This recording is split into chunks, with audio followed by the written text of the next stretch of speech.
Now, in our next episode, let's jump right into our case. So, there was an urgent motion to set aside judgment. Na final magud to ang judgment. Ambot nga no, but let's read. So, 1 year later, the petitioners filed an urgent motion to set aside entry of judgment. Nanagoy entry of judgment. Ta-attain na og finality ang decision. No?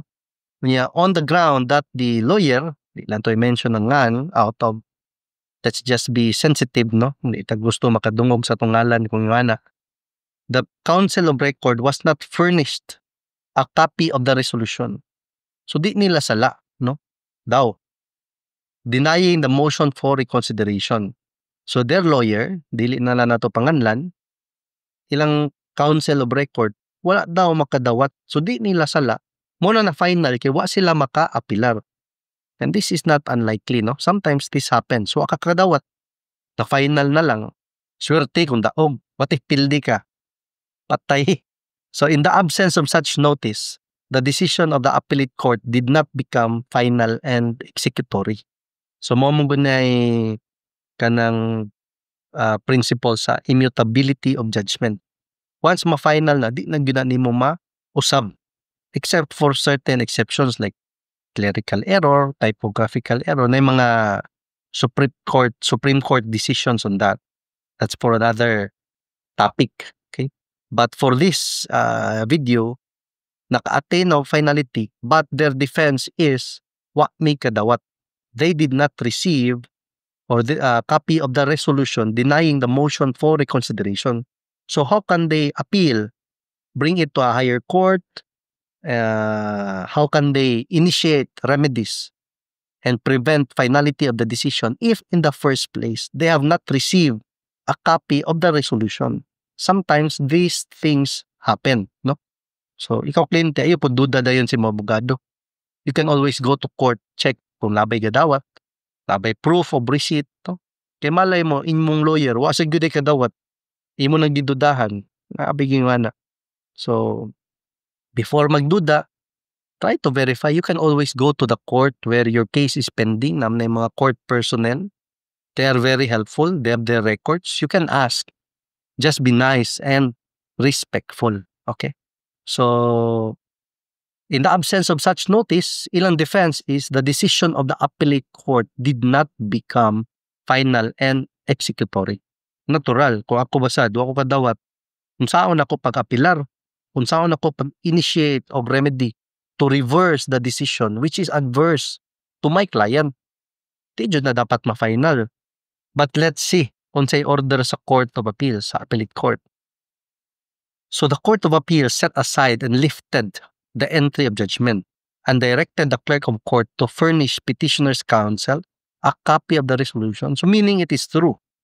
As far as the records of the Court of Appeals was concerned, wa gyud di ay kadawat ang kadtong abogado sa petitioners. Mauna nga na final, no? So the Court of Appeals set aside, syempre, it would be unfair not to set aside the judgment if in the first place wala di ay sila kadawat, no? So they should receive the resolution in order for the judgment to become final and executory, no? So the Court of Appeals set aside and lifted the entry of judgment in that case and directed the clerk of court to furnish petitioner's counsel a copy of their resolution which is adverse to the petitioners, no? So, for the petitioners in action, despite service of the resolution, the decision became final and executory and the entry of judgment was again made in the land registration case. O ikaniwa na kay rason. Ngano wa magyapong kani action despite being served a copy of the resolution. Kani sa kaso may gitag service. Kung mo-file ka sa korte, before na dawaton sa korte, kailangan nimo tagaan og kopya ang imong kalaban, imong kaatbang sa kaso para patas. Kabaw siya unsay imong submit sa korte. Okay? So, later on, there was change of counsel and etc. So, wala na sila magkasinabot siguro sa ilang petitioner side. O takabaw, nagilis man ng abogado.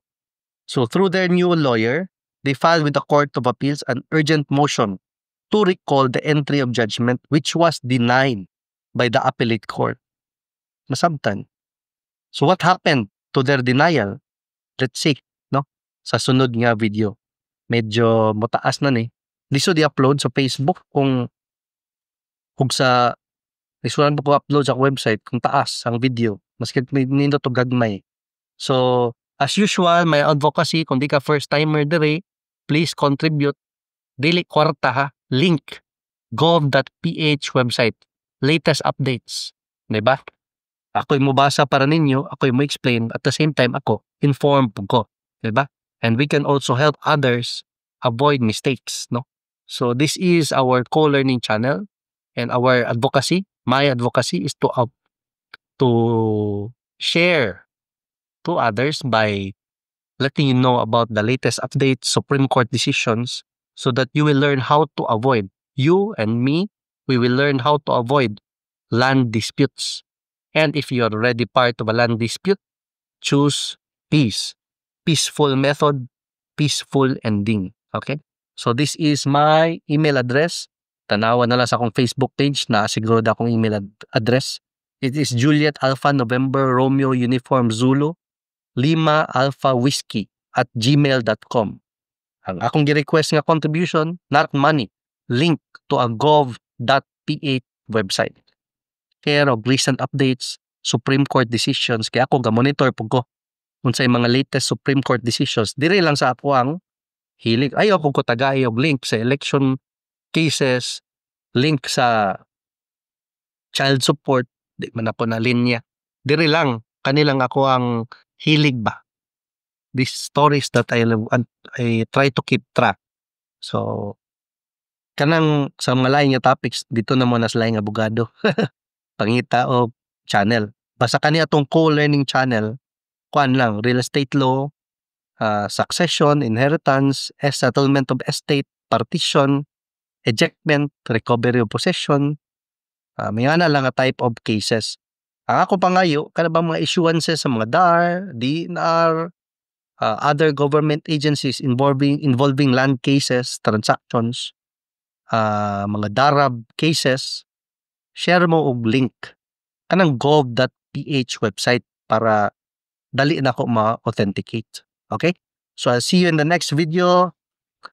Let's see kung nag-grant ba ilang motion for reconsideration na deny on sinetabo. Definitely ma-deny yun ay una kay final na good ang decision. But let's see. Inabot mag-Supreme Court, nabaliktad jud siguro. So I'll see you in the next video.